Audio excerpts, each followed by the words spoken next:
No, słuchajcie, jesteśmy teraz przed sklepem hinduskim i słuchajcie, nie wiadomo w kogo oni wierzą, czy w tego tu z tą trąbą, cholera wie, czy tam u tego u góry. Słuchajcie, tu jest też jakaś biała figurka.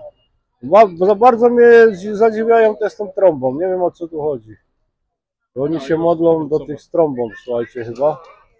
Nie to, żebym tego to negował, tylko że po prostu, no, nie znam się na ich kulturze i tak po prostu mówię, nie? Tu też mamy jakiegoś z kocią twarzą, nie? Gościa, więc o, tu jest jakaś babeczka, tu są nawet dwie babeczki, a u góry święta krowa, słuchajcie, święta krowa, a tu mamy, słuchajcie, gościa konkretnego z takim nosem.